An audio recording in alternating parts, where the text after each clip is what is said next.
Eh, Buenos días, ¿cómo están? Queridos promotores de lectura, un gustazo verlos, aunque sea a través de esta pantalla, o sentirlos que están por ahí. Me da mucha alegría siempre regresar a Oaxaca, ustedes lo saben, y a todos los promotores y lectores de Irene Vallejo que están sintonizando los diferentes canales de comunicación por los que estamos saliendo. Bienvenidos, muchas gracias por acompañarnos. Yo brevemente les voy a presentar a nuestra entrevistadora y a nuestra invitada de super lujo que tenemos esta mañana y que, verdad, Irene, a pesar de todos los esfuerzos que has hecho, estás aquí con nosotros y eso no sabes cómo te lo agradezco. Y gracias también, Enrique, por ser este cómplice tan espléndido para poder llegar a tener a que esta mañana te podamos escuchar y podamos conocer todos los caminos que llevaron a este mágico, hermosísimo libro El infinito en un junco. Antes de presentarles a Irene, colegas, voy a presentarles a Verónica López. Ella va a ser la encargada esta mañana de entrevistar a Irene, de platicar con ella, de permitir que también sus preguntas pueda hacérselas directamente a Irene para que puedan estar compartiendo sus impresiones sobre el libro o los libros de Irene Vallejo, que no solo tiene esto, y además tiene esa espléndida columna que siempre publica en México, por cierto, que la pueden leer en Milenio. Y entonces Verónica es una periodista cultural de prensa y de radio. Ella se ha especializado sobre todo en literatura y artes plásticas. Verónica lleva muchos años trabajando en Radio Universidad de Guadalajara y en diferentes medios de comunicación, donde se dedica justo a esto, a hablar del placer de los libros, de la literatura, de cómo estos hombres y mujeres que escriben historias maravillosas que nos llevan, que nos contagian, que nos permiten caer ante el encanto de los personajes y de las historias que nos van narrando. Verónica tiene un espléndido programa de radio para que lo escuchen, se los recomiendo muchísimo, que se llama Temporada de Libros. Tiene otro que se llama Polifónica, que está en Radio Universidad de Guadalajara. Y así que también saludo con mucho gusto al público de Radio Universidad de Guadalajara que nos está sintonizando esta mañana con Irene Vallejo y Verónica López. Y bueno, les presento también a nuestra invitada de lujísimo, como decimos acá, Irene. Esta mañana Irene Vallejo va a dialogar con Verónica sobre el infinito en un junco. Irene, a pesar de que es jovencísima, vi tu edad, Irene, yo dije, qué barbaridad. ¿Cuándo escribiste este libro? ¿Cuándo hiciste todo este recorrido de vida que has hecho en tu formación? Ella nació en Zaragoza, donde vive además también otro querido amigo, Paco Cálamo, a quien saludo con muchísimo cariño desde Oaxaca para que le dé envidia además. Eh, Ella estudió, desde muy chiquita se interesó en las letras, y luego ya cuando fue a la universidad, hizo el doctorado en filología clásica, lo hizo con las universidades de Zaragoza y Florencia. Ella, como les dije, empezó a colaborar también muy prontito en el Heraldo de Aragón, publica en El País Semanal y sus columnas deliciosamente las podemos leer también en el periódico Milenio acá en México, así que todas las semanas, Irene, también te leemos. Irene lleva una larga ya trayectoria como escritora, no solo tiene El infinito en un junco, así que les recomiendo muchísimo su primer novela, La Luz Sepúlveda, y le siguió después de La Luz Sepúlveda, El silbido del arquero. Ella también ha publicado literatura infantil y juvenil, El inventor de viajes, ilustrado por José Luis Cano. Ustedes no lo conocen, pero más vale que se acerquen a ese libro porque les va a fascinar. Y La leyenda de los mares mansas, en colaboración con la pintora Lina Vila. Irene en este momento está casi en un tour mundial presentando las nuevas ediciones y las traducciones a otras lenguas de este libro que ha sido el descubrimiento maravilloso para mucha gente sobre este viaje infinito que nos representan los libros y lo que significan para cada uno de nosotros como lectoras, como lectores. Así que, Irene, bienvenida, gracias por estar aquí. Verónica, muchas gracias también por haber aceptado entrevistar a Irene, platicar con ella y que todos nuestros lectores se junten con nosotros para disfrutar de esta conversación. Así que bienvenida a las dos y adelante. Buenos días. Muchas gracias, Nubia. Muchas gracias, Irene, a la Fundación SM, por supuesto. Gracias por la posibilidad de este encuentro, igual al encuentro de promotores de lectura y, por supuesto, a la Feria del Libro de Oaxaca. Irene, muchísimas cosas por conversar sobre este viaje infinito en una historia que se sigue escribiendo, que es la de los libros y sus lectores, también de quienes los escriben. En este universo brincan muchas cosas, pero lo que primero me llama la atención, y ahí me gustaría iniciar esta plática, es tu interés por el mundo antiguo. Desde muy temprano uno aprende en la escuela que ese universo hay que estudiarlo, ojo, hay que estudiarlo, hay que ponerse a leer, a aprenderse fechas, datos, pero es un universo casi privativo de especialistas, de gente rara.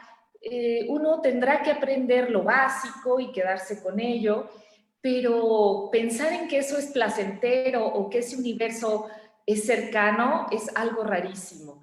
El mundo académico generalmente blinda con un lenguaje frío, seco, duro, la posibilidad de que cualquier persona, cualquier lector, incluso un estudiante universitario, pueda acceder a ese mundo. Por eso llama la atención que una mujer tan erudita como tú no se quedara en la plataforma esa de la que estoy hablando, blindada, cercada por los colegios y los hombres de birrete, para seguir descubriendo cosas que solo ellos pueden leer. ¿Cómo maridas estos dos grandes y extraordinarios universos? La erudición y la difusión del conocimiento, la divulgación. Me gustaría que nos hablaras justamente de este cóctel tan extraordinario que has conseguido, con el que nos tienes hipnotizados a gran cantidad de lectores. Bienvenida, Irene, compártenos. Muchísimas gracias, gracias a Nubia Macías, a la Fundación SM, a los promotores de lectura, por supuesto a la Feria del Libro de Oaxaca. Verónica, gracias por tus preguntas, por envolverlas en esa presentación tan generosa y hospitalaria. A mí me gustaría destacar que yo conocí los clásicos en la infancia, no en la escuela ni en la universidad, y fue gracias a los promotores de lectura que yo tenía en mi propio hogar, que eran mis padres, los dos grandes lectores, apasionados, entusiastas, impenitentes lectores. Y incluso antes de aprender yo a leer, cuando los libros todavía me parecían objetos misteriosos que yo no era capaz de descifrar, cuando sus páginas tenían el aspecto de hormigueros, ¿no?, donde unos insectos extraños formaban filas que no significaban nada a mis ojos, yo ya disfruté de las historias que me contaban antes de dormir al borde de mi cama.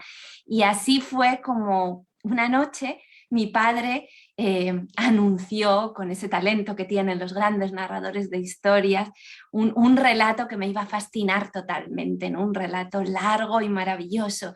Y empezó diciéndome, pero ¿has escuchado hablar alguna vez de Ulises? Y yo dije, no, ¿quién es Ulises? Y empezó a desplegar esa maravilla que es la Odisea ante mis oídos maravillados, fascinados, y me iba contando cada noche un pequeño episodio, las sirenas, Circe, Calipso, el saco de los vientos, Escila y Caribdis, el regreso a Ítaca, los feacios y Nausicaa.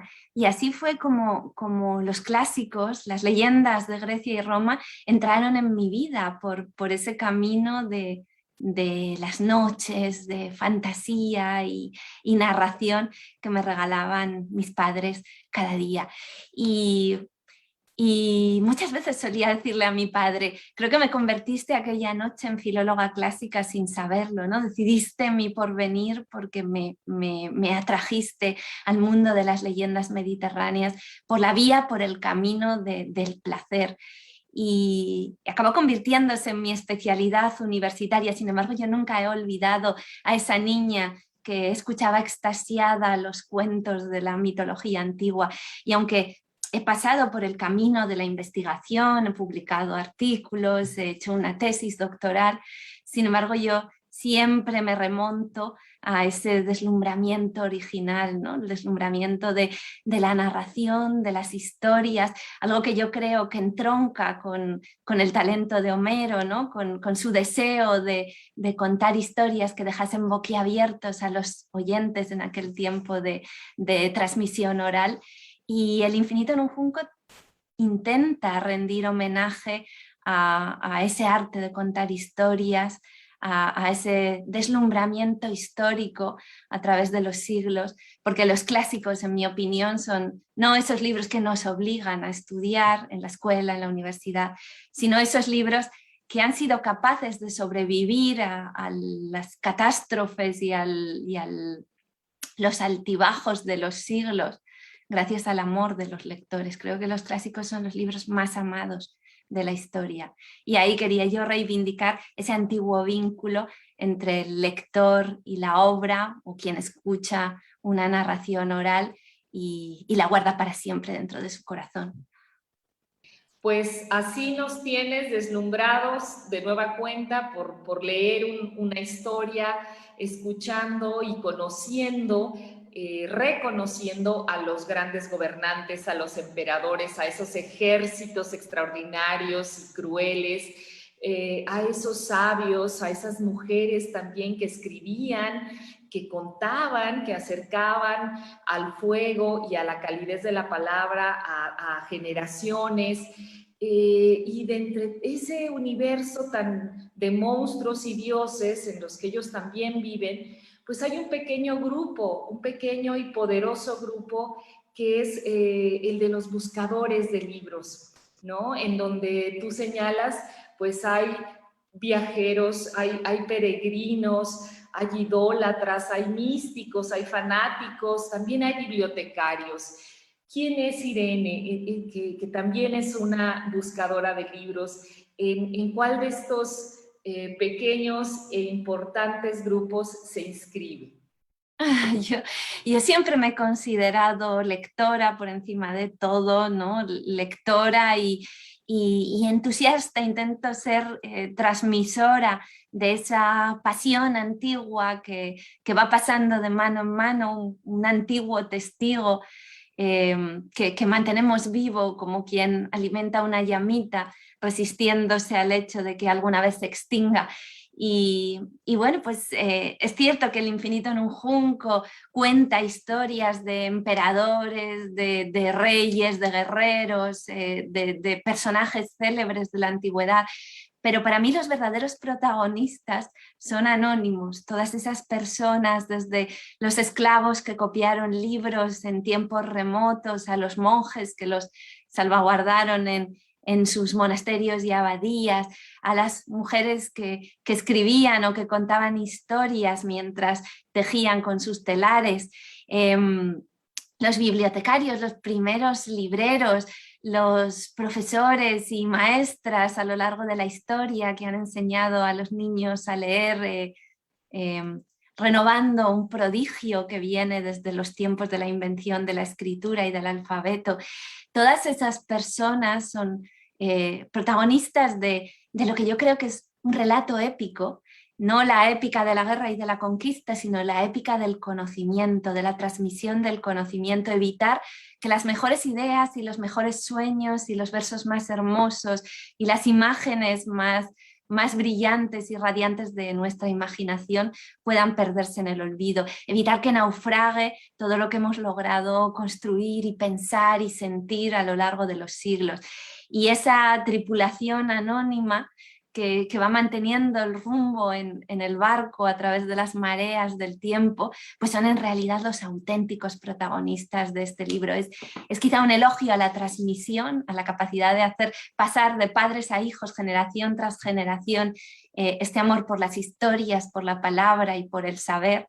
Y creo que allí realmente el papel principal lo han tenido personas que no pretendían ni perpetuar su gloria, ni dejar huella de su nombre, sino simplemente contribuir a esta gran tarea colectiva que hemos emprendido, que es la de la democratización del saber y del conocimiento, extrayéndolos de los palacios donde primero estuvo custodiado y trayéndolo a amplios territorios y aspirando que cada vez más personas puedan sumergirse en la belleza de nuestros relatos y por supuesto también en esa herramienta de poder y de mejora que es el conocimiento, ¿no? A través de los libros. Los libros son el vehículo, pero la tripulación son personas a las que no conocemos por su nombre, pero creo que tenemos que honrar y celebrar.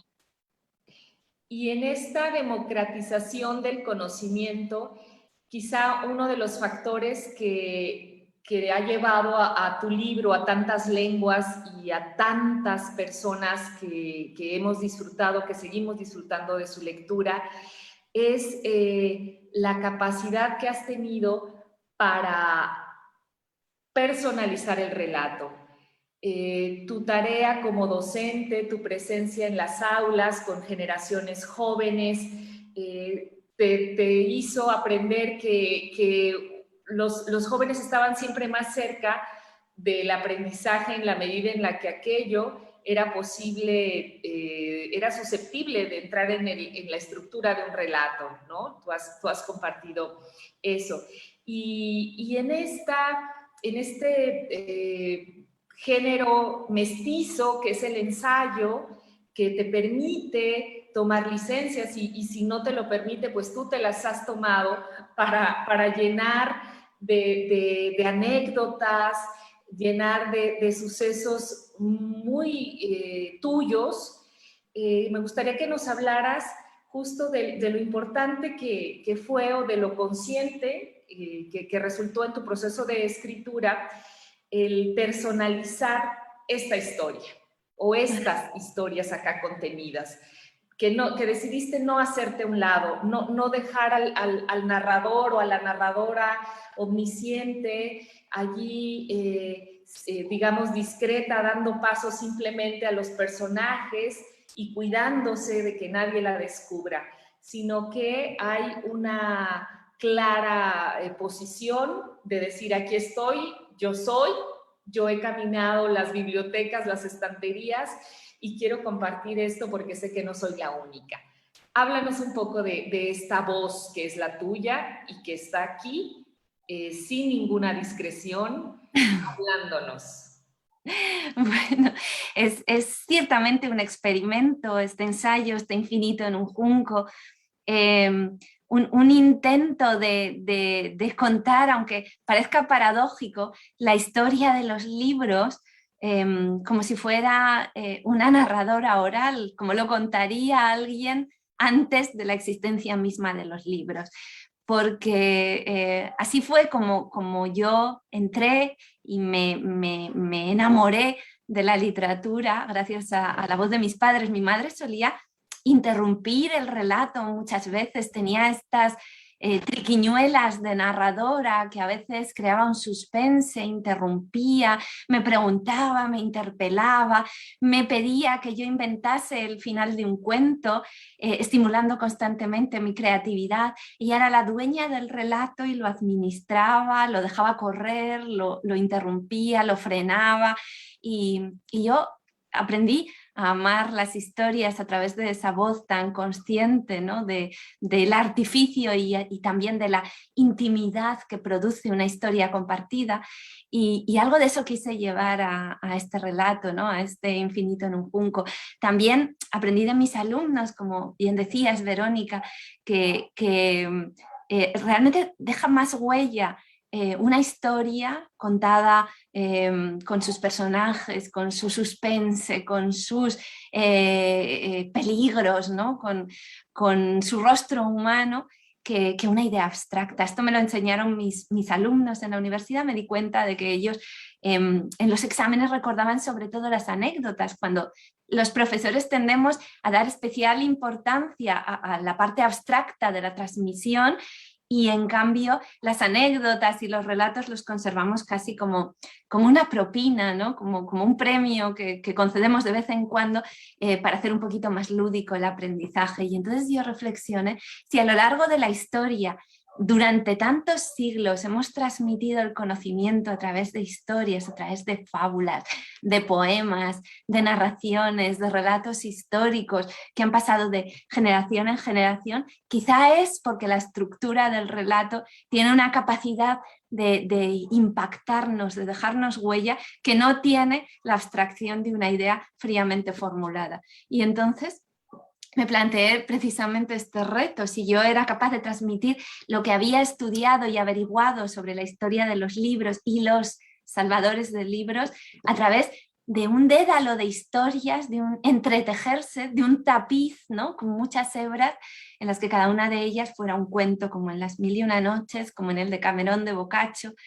Y es lo que hice, intentar que los conocimientos fluyan a través de la óptica de los personajes que intervienen, de las anécdotas, de las historias, tratando así de dejar una huella y sobre todo de apelar a las emociones, porque como antes decía, creo que la historia de la salvación de los libros y de la continuación de los relatos tiene mucho que ver con el amor, ¿no? Con el amor que sentimos hacia los demás y hacia el futuro, y que nos hace preservar las historias para que el mundo del futuro no esté huérfano de esos relatos que para nosotros son emocionantes,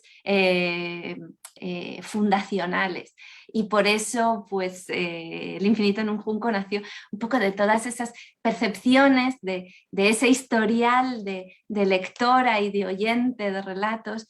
Y bueno, pues se plantea realmente como un mestizaje, como una hibridación entre la ficción y la no ficción. Los materiales y los datos son auténticos y basados en una documentación que está profusamente enumerada en la parte final de los epílogos, pero que fluya con las técnicas narrativas de la escritora de ficción que yo era antes de enfrentarme a este libro. Y así pues he planteado esta posibilidad, ¿no? De que también el ensayo, ¿por qué no?, pueda apelar a nuestras emociones y a nuestros sentimientos, no solo a la fría racionalidad.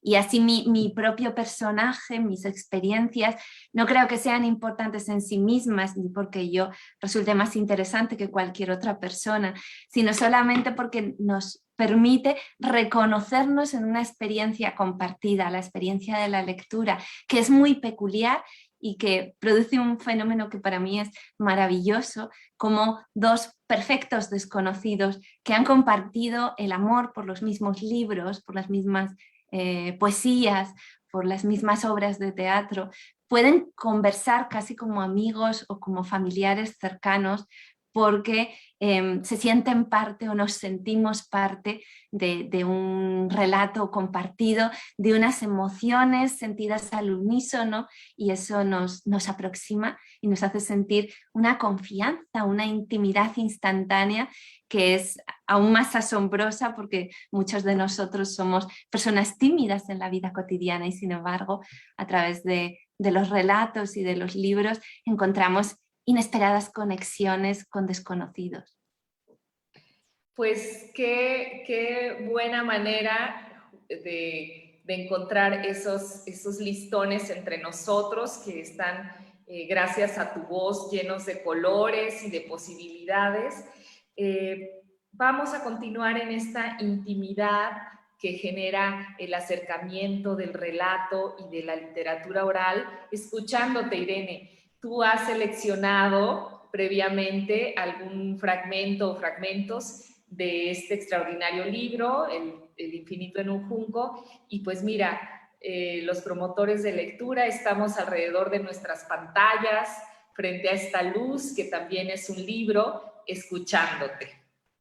Muchísimas gracias. He seleccionado un pasaje precisamente en el que recuerdo aquellas lecturas de mi madre y lo que significaba para mí en la infancia ese encuentro con las palabras que siempre me deslumbraron y con los relatos. Y es de alguna manera un homenaje también a todas las personas que fomentan la lectura, la transmisión de esa memoria, de esas emociones, de esos momentos de intimidad lectora, y por tanto va también por ustedes como homenaje y como aplauso.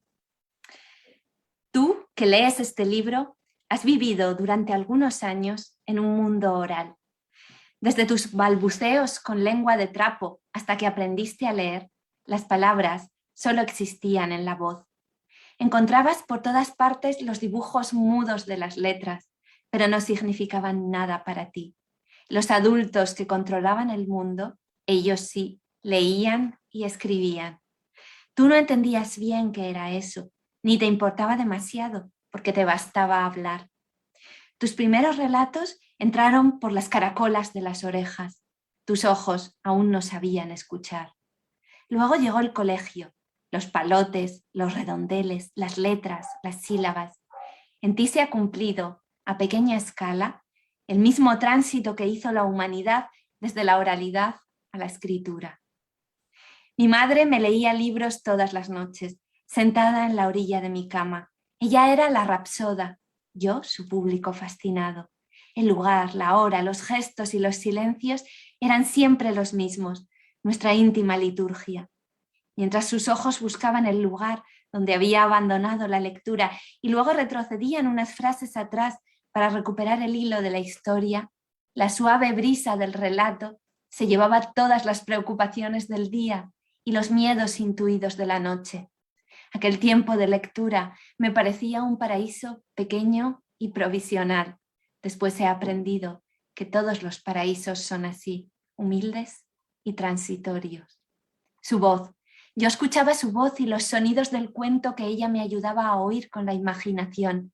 El chapoteo del agua contra el casco de un barco, el crujido suave de la nieve, el choque de dos espadas, el silbido de una flecha, pasos misteriosos, aullidos de lobo, cuchicheos detrás de una puerta.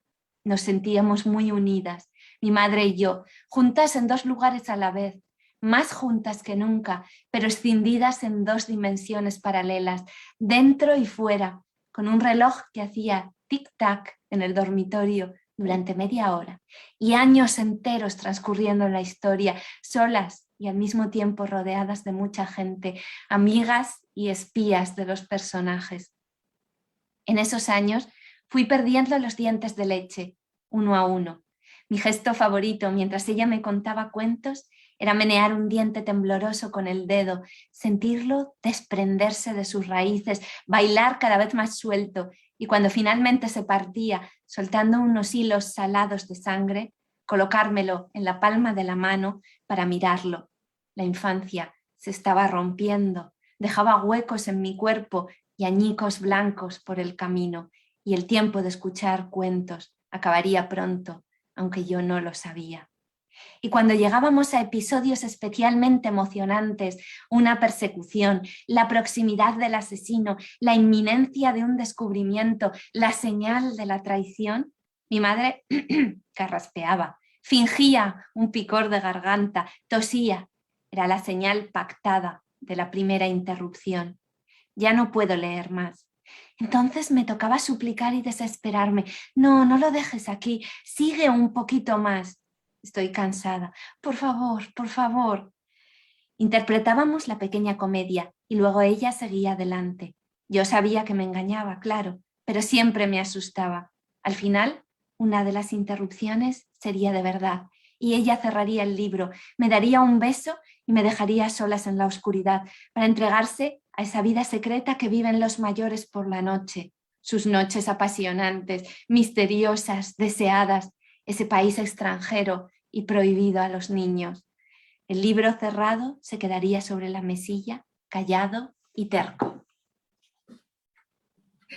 Muchas gracias, Irene, por compartirnos algo tan íntimo y ahora ponemos voz para quienes no te habían escuchado en directo a todas estas historias que están en este junco extraordinario que sigue abriéndose a tantas lenguas, que sigue llegando a tantos sitios y me gustaría que nos hablaras un poco de eso. Tú mencionas, además de toda esta magia que hay en los descubrimientos frente a los libros, cómo las traducciones y el viaje físico y geográfico de un libro es también un acto de resistencia. En un momento como el que vivimos hoy por hoy, en donde las noticias están pintadas de sangre, en donde las noticias sobre los conflictos llegan incluso hasta las ferias de los libros más importantes en Europa, en donde los enfrentamientos no terminan y se vuelven cada vez más cruentos. ¿Cómo resistir con los libros? Sí, es cierto, es cierto. Creo que leer sigue siendo un acto de resistencia y de esperanza, quizá ahora más que nunca, porque, bueno, es cierto que las redes sociales, la información, los buscadores tienden a encerrarnos en unas burbujas donde la información solo confirma nuestras opiniones, donde hablamos con quien está de acuerdo con nosotros y en cambio nos cerramos a las ideas que proceden de otras mentes, de otras coordenadas y de otras latitudes. Es especialmente importante incluso para el futuro de las democracias el acto de leer, el acto de abrirnos a otras mentes, porque no hay realmente una actividad que nos acerque más a las emociones, a los sentimientos y a las ideas de otra persona que leer un libro y entrar en otra piel y ser muchas personas y vivir en muchos mundos y abrirnos a lo inesperado, ¿no? Y qué es lo que contiene un libro, porque nunca sabemos exactamente hasta que cerramos la última página. Y también sustraernos a la velocidad, al vértigo, a la agresividad y decidirnos a leer de una forma reflexiva, serena. Es muchísimo más activo leer un libro que la pasividad con la que nos ponemos frente a una pantalla. Todos esos son motivos para insistir una y otra vez en la importancia de la lectura. Es importantísimo saber ejercer esa empatía que no necesariamente posee aquel que lee, pero tiene más posibilidades de abrirse a ella, puesto que a través de los libros entendemos los motivos, las razones, las acciones, las ideas de personas muy distintas de nosotros mismos.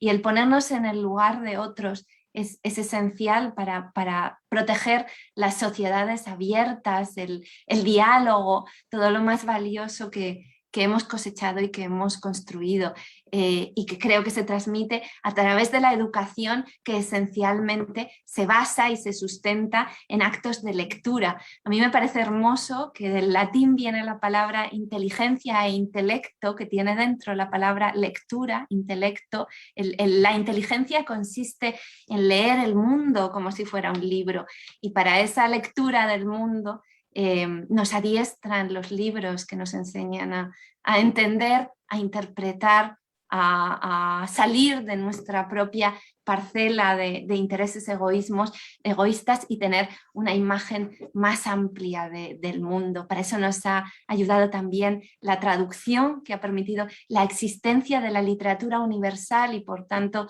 de una conversación, de un diálogo sin fronteras entre todas las experiencias y todas las vivencias posibles, que nos permite viajar en el tiempo como una máquina, ¿no? Como la que soñó Wells, nos permite viajar a través de los siglos y escuchar las voces de quienes nos precedieron y aprender de sus experiencias. Y creo, por tanto, que en la lectura hay esa simiente de esperanza para el futuro. Creo que trabajar por la lectura es trabajar también por la serenidad y por la comprensión. Evidentemente leer no nos hace necesariamente mejores personas, pero creo que es una gran ayuda para lograrlo. Y por eso El infinito en un junco es en definitiva un homenaje a todas las personas que a lo largo del tiempo, incluso con riesgos personales, han estado dispuestas a hacer grandes esfuerzos por transmitir esta llama, ¿no? y por seguir creyendo en la fuerza de la palabra. Y ahí creo que la aventura no ha terminado, que el peligro todavía continúa, que las fuerzas destructivas todavía nos asedian y que la palabra resiste gracias a personas como ustedes que están escuchando, a los lectores, a los promotores, a los enamorados silenciosos y sigilosos de las palabras y de la comunicación. Y ahí estamos, quizá somos más de los que creemos y quizá hacía falta que nos reuniéramos en torno pues, a una proclama, a un homenaje, a un canto a los libros y de esa manera pues, nos reconozcamos en esa tarea que estamos desempeñando desde distintas geografías, desde distintos países, pero que en el fondo nace de una misma pasión y de una misma fe en el futuro. Y en esta pasión, en esta fe, en esta misteriosa lealtad que decía Borges y que tú recuperas de forma tan bella también en tu libro, pues abrimos la conversación a los promotores que tienen comentarios, preguntas. En principio te saludan de Chihuahua, de Ciudad de México, de Pinotepa Nacional en Oaxaca, y Eugenia Mateos comenta: en esta urdimbre que has construido en tu libro, El infinito en un junco, quisiera saber si puedes contarnos acerca de qué hemos perdido y qué hemos ganado como especie con la invención del libro. Una gran pregunta, compleja y quizá necesitaría más tiempo del que disponemos para desarrollarla, pero bueno, en unas pinceladas. La lectura es en realidad un acontecimiento muy reciente. La mayor parte del periodo de la humanidad se ha desarrollado en la oralidad, solo que evidentemente como no hay testimonios ni documentos de esa época, lo conocemos mucho peor que los últimos milenios desde que ya existe la escritura, estos últimos 5 milenios. Pero la mayor parte de la transmisión de conocimiento, de saber, del desarrollo cultural de la humanidad se ha desarrollado en la oralidad. Es evidente que a partir de la escritura hay una aceleración del progreso y transformaciones fabulosas, evidentemente también algunas que han tenido consecuencias perniciosas. Y bueno, pues yo destacaría que en la oralidad, claro, los conocimientos solo se podían guardar en la memoria. La memoria era la memoria humana, la memoria viva, era la única fuente de esperanza, de hacer sobrevivir el conocimiento, los hallazgos, las canciones, los versos.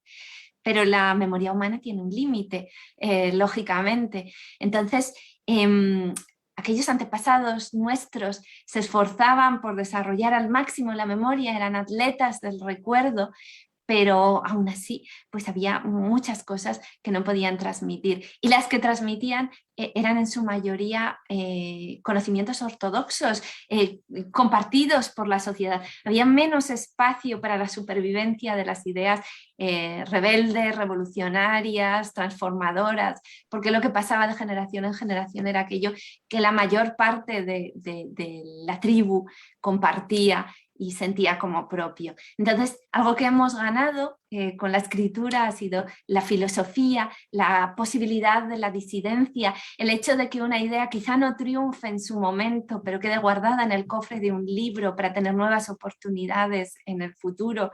Todo eso, la expresión de la individualidad, ¿no? Ese yo que en la poesía deja de ser la narrativa épica de los tiempos de la oralidad y se convierte en un yo íntimo y personal de la lírica, que empieza a hablar de una experiencia quizá no heroica, pero nimbada de autenticidad y de emoción y de pasión muy singular, ¿no? Entonces, bueno, todo eso se lo debemos a la escritura.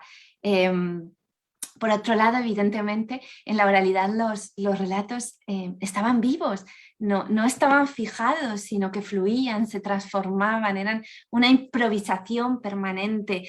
La literatura de esa manera estaba viva de una manera en la que no lo está ahora, con los libros, ¿no? Que tienden a hacer una fotografía del relato y pervivir esa única versión, ¿no? Mientras que la oralidad era el tiempo en el que se multiplicaban las versiones, los relatos pasaban de generación en generación, de poeta en poeta, y se adaptaban a cada auditorio, a cada momento, a cada instante. Era como una música esencial y propia para cada encuentro y absolutamente irrepetible, ¿no? Entonces quizá la literatura en ese tránsito hacia la escritura pues aprendió a sobrevivir, pero a cambio, ¿no? quedó de alguna manera congelada en esa versión única que supone un libro.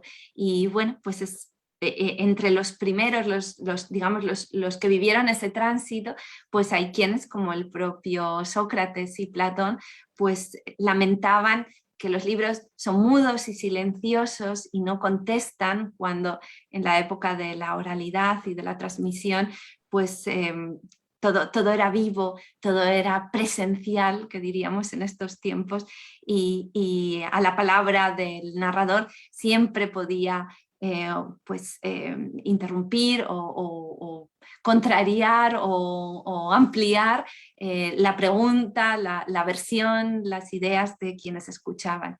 Y bueno, pues quizá la reflexión es que los relatos dejaron de ser tan vivos, dejaron de ser esas aladas palabras que decía Homero, porque volaban en el aire y por tanto eran casi como pájaros, y se convirtieron en esos insectos, ¿no? que ahora vamos trazando en las páginas de los libros.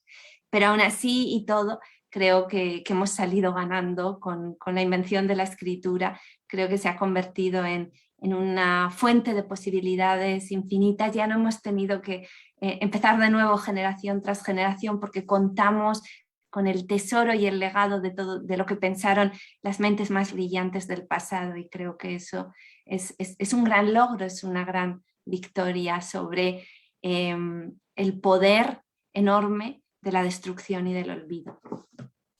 Muchas gracias, Irene. Alejandra Inclán te pregunta cuántos años te tomó escribirlo, y también sobre la cercanía y la diferencia entre una historia de la lectura, de Alberto Manguel.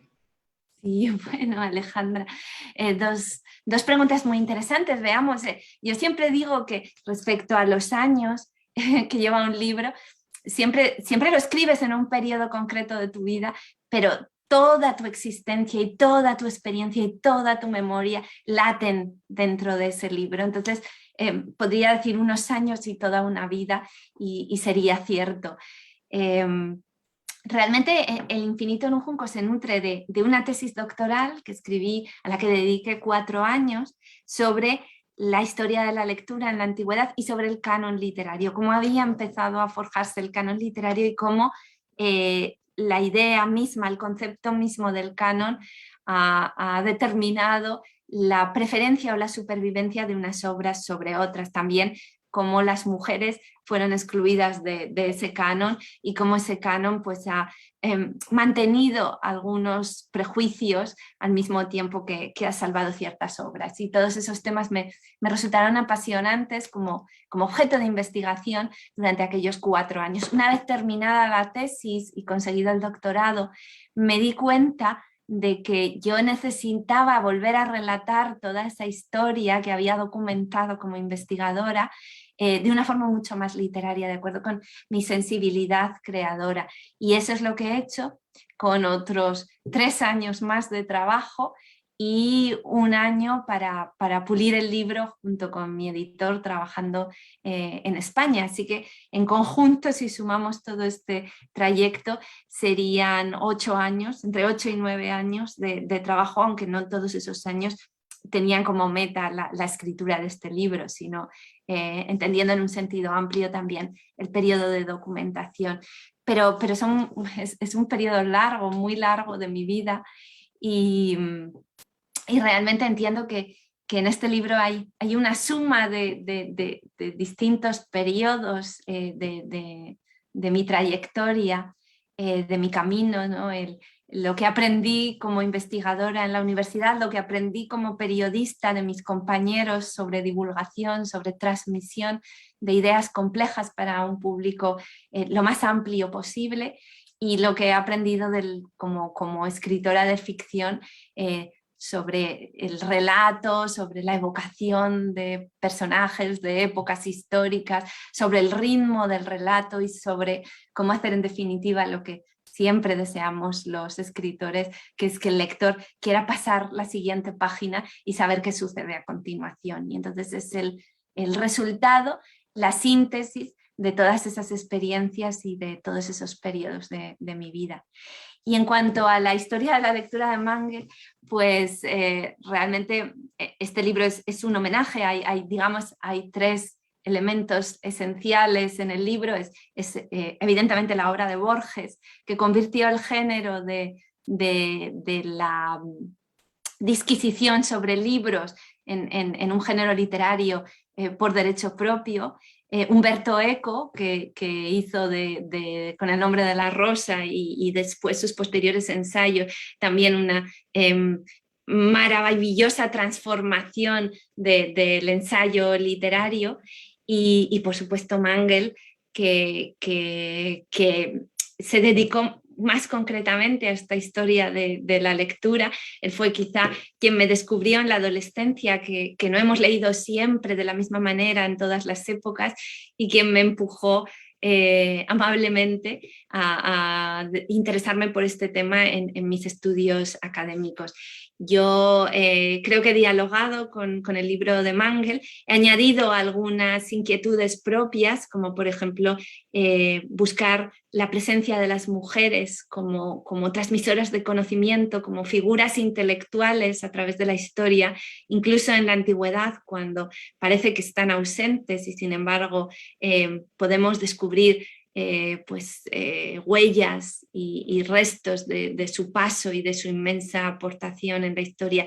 Yo, como escritora y como investigadora, me quise preguntar qué sucedía con las mujeres, cómo leyeron las mujeres a través de la historia, en qué lugar quedaron cuando se inventó la escritura, qué sucedió con la oralidad y todos los territorios propios de la narración y la transmisión del conocimiento de las mujeres, qué papel habían tenido como maestras, como intelectuales, como filósofas, y creo que esa inquietud, esa necesidad mía, pues añadió una nueva vertiente a esa investigación tan inspiradora que es para mí la de Alberto Mangel. Gracias, Irene. Son muchas preguntas. Ojalá te tuviéramos 12 horas, pero no es posible hacerlo. Pero bueno, vamos a tratar de hacerlas llegar a ti. Te pregunta Minerva Ruiz, ¿cómo llegó hasta ti la historia de Nduana? Minerva, qué bonito nombre, ¿no? Bajo la insignia de la diosa del conocimiento y la sabiduría. Bueno, pues yo misma, como antes decía, mientras estudiaba en la universidad me preguntaba qué sucedía con las mujeres, por qué la única mujer que aparecía en el paisaje de los clásicos era Safo, si era realmente la única o hubo otras que quedaron silenciadas y orilladas con el paso de los tiempos. Y me pregunté precisamente qué pasaba con las mujeres y empecé a indagar en ese sentido, en monografías especializadas y en textos sobre otras culturas, también sobre Egipto y sobre Mesopotamia.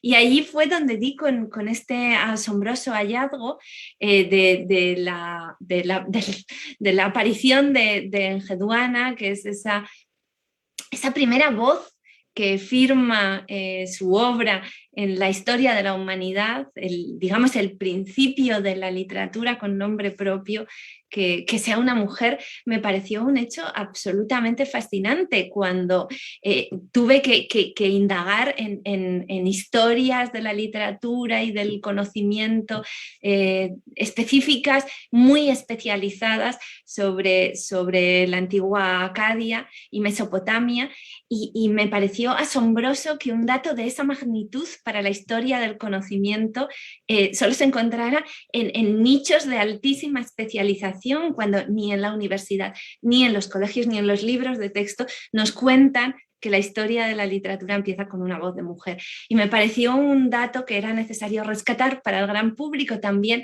para las niñas que ahora mismo descubren su propia necesidad creativa, sus ganas de escribir, de transformar el mundo, que sepan que hubo una mujer en el principio de todo este relato, que si hay un érase una vez, ese érase una vez lo pronunció una mujer. Y creo que es importante que lo sepan, que aunque realmente durante la antigüedad se ocultó y se olvidó y se descuidó el legado de las mujeres que escribían y pensaban y narraban y componían poesía, esas mujeres estuvieron siempre allí. Y nunca las escritoras, ni siquiera en el principio de esta historia, fuimos ni unas forasteras ni unas recién llegadas en el mundo de la literatura y de la creación. Siempre estuvo allí el relato de las mujeres, siempre estuvieron las tejedoras de historias, y yo creo que hay que recordarlas y hay que celebrarlas y hay que transmitir también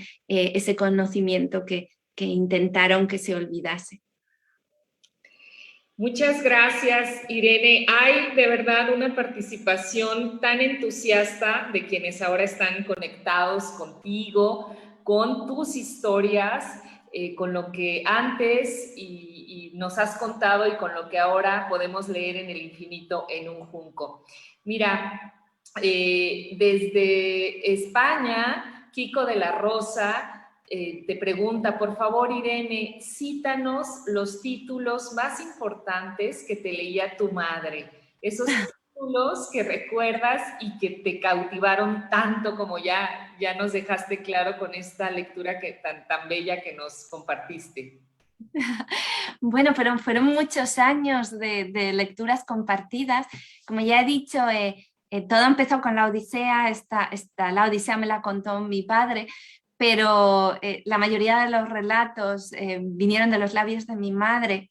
Me gustó tanto la Odisea que empezaron a contarme muchos relatos de mitologías, más que cuentos de hadas. Yo me crié con relatos mitológicos y me compraron libros que narraban pues, los trabajos de Hércules, los viajes de los argonautas, y la Ilíada y la Odisea adaptadas para niños. Recuerdo un libro de Robert Graves que cuenta toda la historia de la guerra de Troya, y después las Metamorfosis de Ovidio, también adaptadas, y me iban contando mitos porque se dieron cuenta que de alguna manera despertaban un especial interés en mí, y a continuación pues aquello nos llevó a la mitología romana, pero también a las mitologías nórdicas, a los relatos tradicionales orientales, chinos y japoneses, y bueno, pues siguiendo ese hilo, realmente me convirtieron en una mitómana empedernida. Junto a eso, pues mi madre me leía pues libros de la literatura clásica juvenil. Yo recuerdo que me leyó la Isla del Tesoro, Robin Hood, esos grandes relatos, Los Tres Mosqueteros, no entero, pero algunos fragmentos. Y la verdad es que pusieron en mis manos libros constantemente, siempre atentos a lo que a mí más me gustaba, discurriendo, buscando, comprando, llevándome a las librerías, permitiéndome elegir también a mí misma mis libros, abriéndome los ojos a distintas literaturas, también la literatura rusa. Recuerdo que me leyeron la hija del capitán de Pushkin. En fin, quiero decir que tuve la suerte de tener en mis padres pues, personas que apreciaban esa vocación, ese apetito, ese hambre de leer, y que estaban siempre atentos a nutrirlo, ¿no? Con libros, con cuentos, con relatos, con también la ceremonia de regalar libros, de llevarme a elegirlos, de acompañarme a la biblioteca, de dejarme que yo ejerciera mi libertad, de sacar los libros.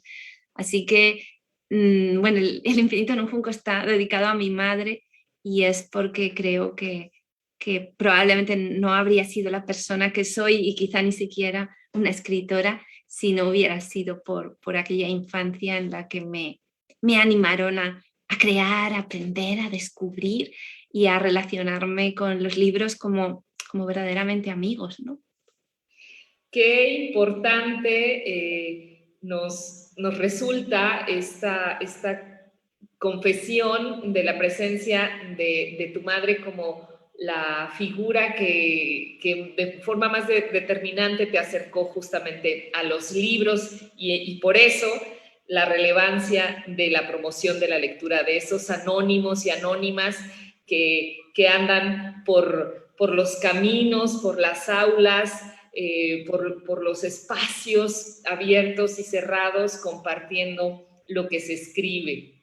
Oye, ¿ya contestaste de alguna manera a Marilú López, que te pide que recomiendes libros a los jóvenes de este siglo, del siglo XXI, con esta recuperación que nos haces de tu historia como lectora? Pues creo que ahí abriste el camino.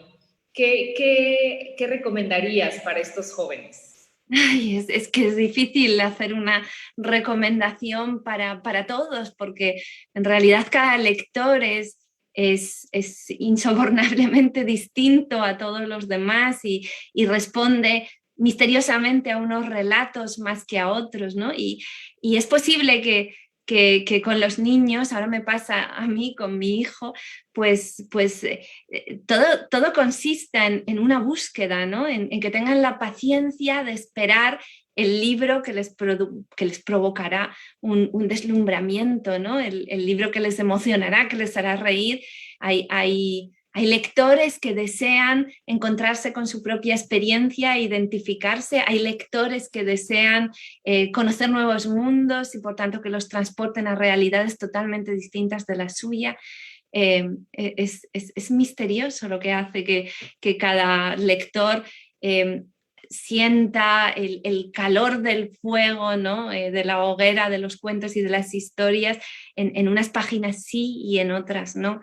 Y es por tanto muy difícil recomendar a cada cual, pero yo lo que creo que sí es muy importante es que en casa los niños, los jóvenes vean a los adultos leer.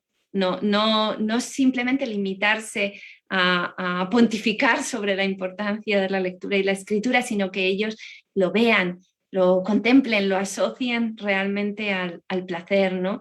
Y bueno, para mí los mitos, realmente las mitologías, fueron absolutamente fascinantes, y creo que funcionan porque las nuevas sagas que van triunfando entre los jóvenes en el fondo se basan en unos materiales que son los de la mitología, ¿no? Desde El Señor de los Anillos hasta las Crónicas de Narnia, los Juegos del Hambre, El Corredor del Laberinto, todos esos relatos, incluso Harry Potter, todos beben de las mitologías antiguas. Creo que la mitología tiene muchísima fuerza, y creo que es un hermoso puerto de acceso a la literatura, porque son historias donde se cifran nuestras pasiones más íntimas, nuestros sueños, nuestros deseos, nuestros fracasos, las frustraciones, las ambiciones, y todo está contado de una forma muy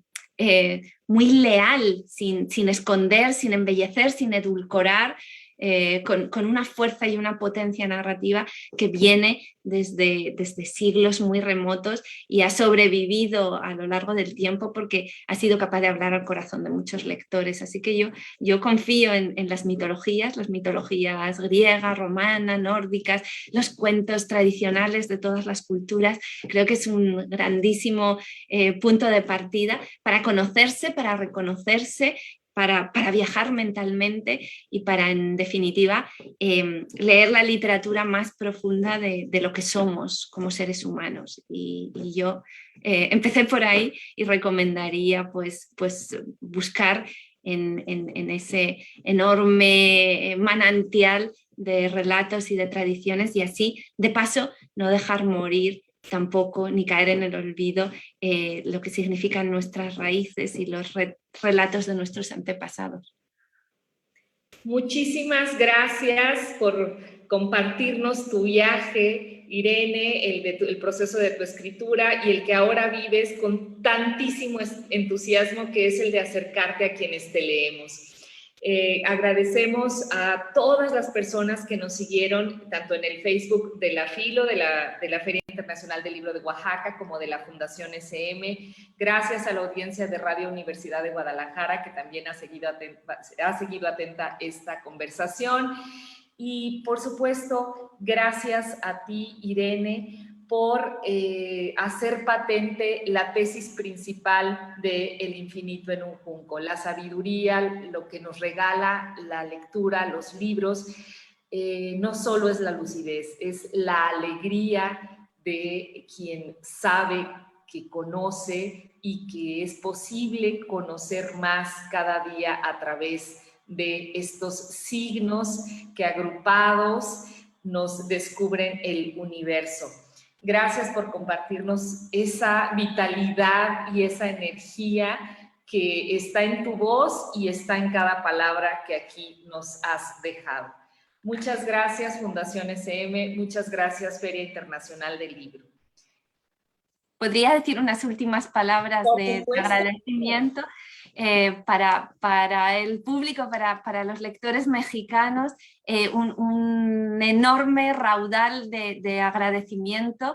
Espero poder viajar pronto a México en unos meses y poder encontrarme personalmente, pero por ahora quisiera decir que me siento muy feliz y muy honrada de la acogida al libro y aparte de esa hospitalidad, pues también me siento en deuda por todo lo que he aprendido de la enorme y portentosa creatividad mexicana en todos los aspectos y en todos los sentidos que tanto admiro: la literatura, el cine, el arte, y después de haber aprendido tanto de ustedes, pues yo solo deseo poderles conocer y expresar personalmente en la cercanía, en la intimidad y desde muy dentro, desde la hondura, esa deuda y esa gratitud que siento hacia ustedes. Muchas gracias.